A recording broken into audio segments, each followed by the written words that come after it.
Sadguru, 6 years ago, when I was doing inner engineering program, I was blissfully thinking that this will be the path to Nirvana. I was happily thinking I'll be there. Then subsequently somebody said, no, you have some more programs to do. I said, okay, fine. I patiently went through all those programs, and then I heard you say that without any expectations, you keep doing it. I said, okay, fine, I kept doing it. Now, somewhere I read and heard you say that once I sit in front of you, or whoever sits in front of you, they got the insurance. They'll be through.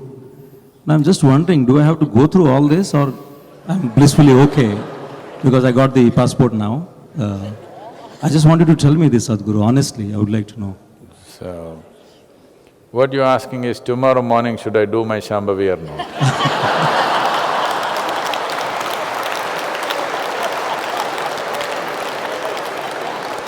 You must do it, you must do it, you must do it. So, you must understand what is Nirvana. Nirvana means non-existence. That means you want to cease to exist. It's a negative terminology for mukti. We have used this type of word, terminologies, both…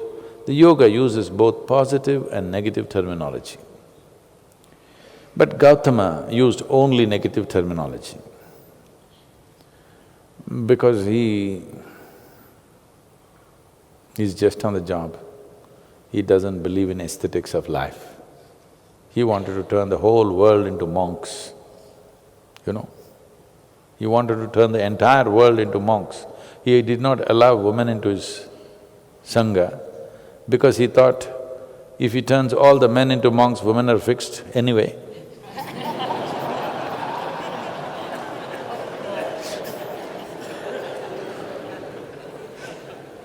It didn't work like that. He underestimated life. Anyway, the word nirvana means non-existence. We have similar terminology in the yogic thing. Nirvikalpa, this, many nirs are there, okay. But we have nice positive words, mukti, liberation, moksha, nice words, you know.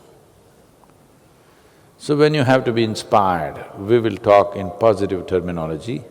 When you're sufficiently inspired, then we don't bother about positive terminology, we just say what? It's like, you know, when you…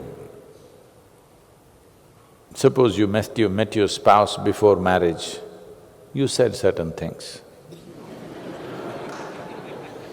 But after a few months of marriage, you start saying what is true.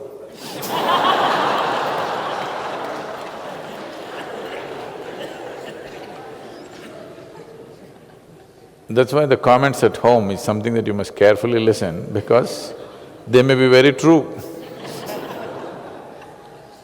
They may be sometimes very prejudiced, but there may be a certain basis of truth to all this.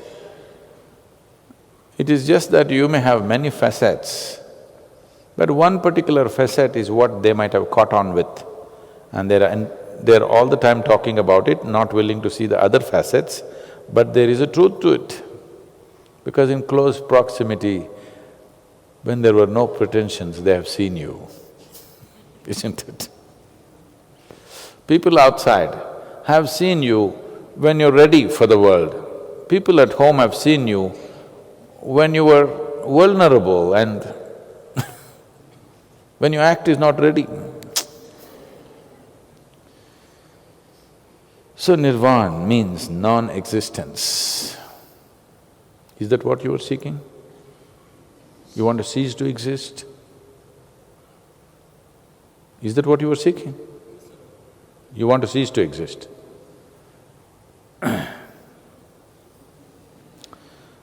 Wow, what's happening at home? Because many times when certain things happen at home, you want to cease to exist, isn't it?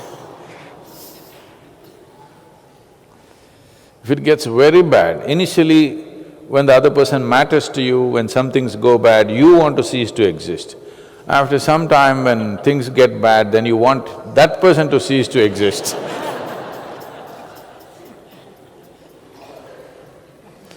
No, it's okay.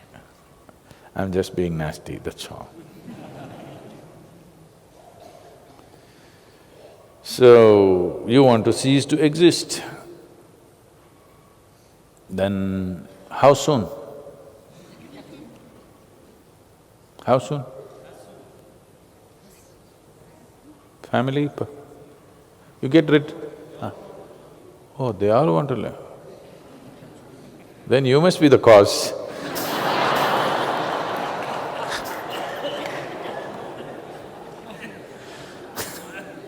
If the family wants to cease to exist, you must be the cause, isn't it? Anyway,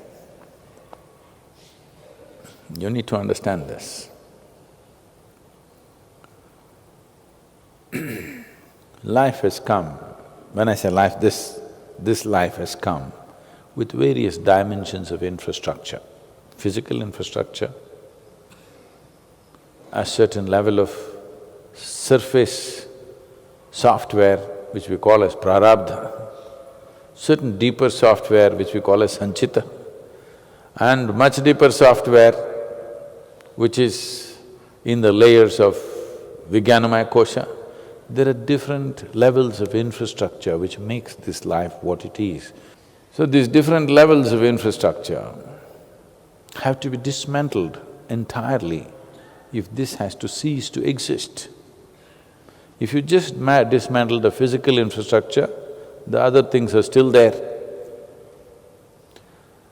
Dismantling all that, subtler infrastructure which has far more integrity than the physical infrastructure. Physical infrastructure is nothing, one knock on the head, it'll break. But the rest of the infrastructure is not like that. It is much more subtle and much more tenacious. And you're generally not conscious what is the nature of that infrastructure, so you can't dismantle it. So when I said, if you sit with me for one moment, genuinely, not thinking about tomorrow's Nirvana, genuinely, if you sit with me, then you don't bother about all these things, just live your life. Do your morning Shambhavi, do little Hatha Yoga, live your life. Why? Because this is to equip you for life. You want to leave soon, then there's another kind of sadhana we can do, but I am not willing to do because I'll be in trouble in today's world. So we do sadhana to a certain pitch. You played the snake and the ladder game. What do you call it in Telugu? Huh?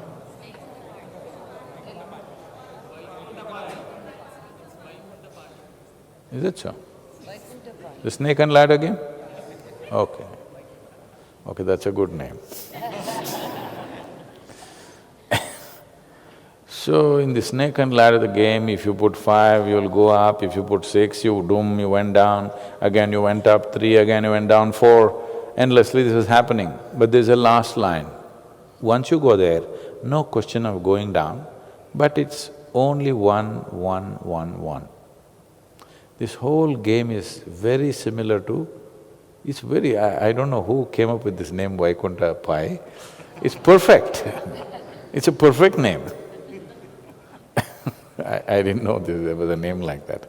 I thought something palm blue, something they would say, right? No. So the last one, once you enter the last line, no question of falling down anymore. So we can make sure you don't fall back, but still you have to get 1, 1, 1 to finish the game, all right? Otherwise you can be sitting right there, those who are at the bottom rung can come up and go ahead of you, but you can still be right there if you don't do 1, 1, 1. But no question of coming down.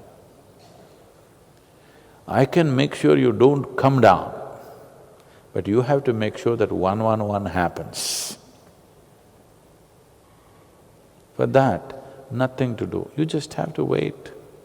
Simply wait and keep throwing it. You don't know skill, simply throw it. Throw it, throw it, throw it, one will come. Another one will come, something will happen, you'll go. But the insurance is, you use the word, insurance is no going down. Once no going down has happened, no concern anymore. Yes? Anyway, I'm getting there, it's just a question of time. But when there is a possibility, you went all the way up and boom, you can go down, that's a different level of anxiety, isn't it? That's a different level of anxiety. So, we can ensure you get to the last line. Last line you have to wait because there are other people in the line. You have to get one and slowly go. How many houses usually? There on the top 10, is it? 10. So the last 10, 11 you have to get.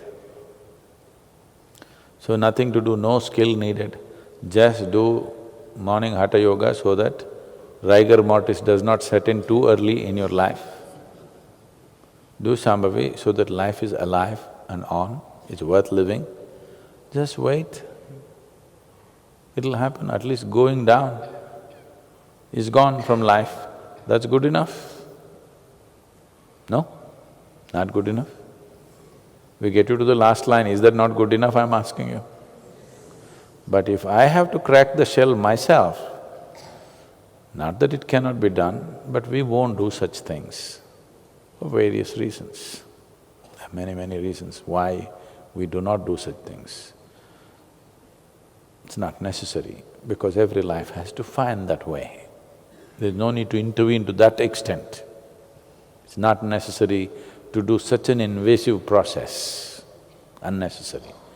If at all if we do such a thing, we will do it with somebody who's already lost their physical mass, only with such beings, not those who still have a body. You have a business to conduct some part of your life, isn't it?